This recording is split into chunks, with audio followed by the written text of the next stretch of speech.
The original intent of this short film was to record the local reaction to a partial collapse of a cliff face situated in a small southern fishing port called Hastings.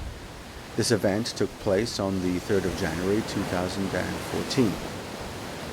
Having met with several of the local people while filming, it soon transpired they had far more of interest to say with regard to how they carry out their daily activities and pursue individual interests, while living with what they appear to regard a cliff face collapse as little more than a common occurrence. My name is Paul Camilleri, and this is one of their stories. Hi, my name is Matthew Degnan. I'm an amateur foster along Hastings seafront. And hello, I'm Isabel Moriarty, Matthew's fiance. Right, one of the films I found which I really like is this iguanodon footprint, which I found at Hastings, and it's been verified by Julian Porter. If you can see that there. So it's the cast of a footprint. It's a cast of a footprint.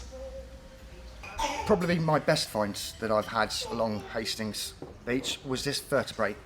Which is roughly about 5-6 years ago.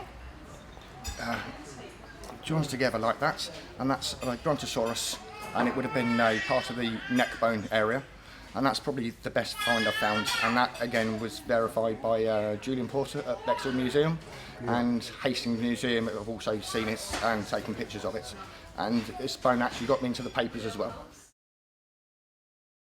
That was the Bexhill Observer through the Bexhill Museum. That was That must have been about 5 years ago. About 5 years ago. I took it to someone to try and get it cleaned up, and I was told that it's roughly worth about £800 in money. But unfortunately, the person who took it to clean it up, not only did he break it, but he tried to steal it from me as well. And it took me several weeks to actually get the bone back. And obviously, it's worth more than that to me personally, because every boy's dream is to find a dinosaur bone and to actually find one yourself. Pretty amazing. Well, also along the Hastings coastline, you get a lot of Lepidotus scales, teeth, and bone. Which is a large fish.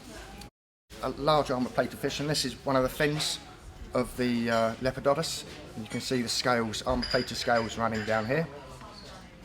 And that was in sandstone.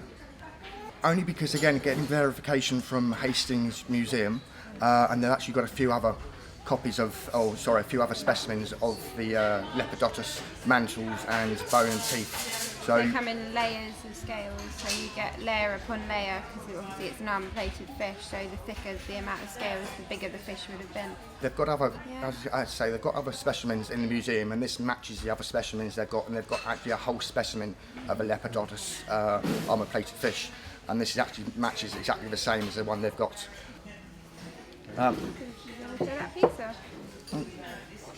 Other parts you found along the coast, along Hastings, is you get a lot of Tempskia fern, which was what the dinosaurs used to eat, and they would have grown very, very tall, and you only find them in segments like this, smaller, but these are very predominant along the Hastings coastline. So if you imagine a fern that many animals feed on today, it would have been a prehistoric version of that. Bexhill-on-Sea also has a lot of very good finds, so realistically from Bexhill all the way to Hastings is a very good coastline to actually look along the beach. So there's quite a few miles, stretch of miles of beach to actually look through. And also further all the way along to Pet Level as well, because Pet Level is quite a muddy area.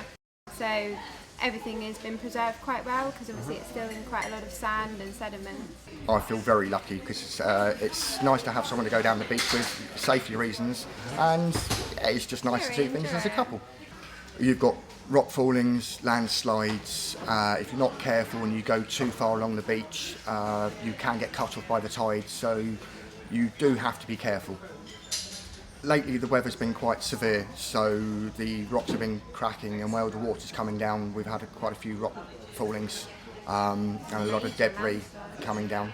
But then if you're careful and sensible, you never go fossiling at the bottom of the cliff itself. You always look up and you make sure you're a slight distance away from the actual cliff edge or from the cliff base.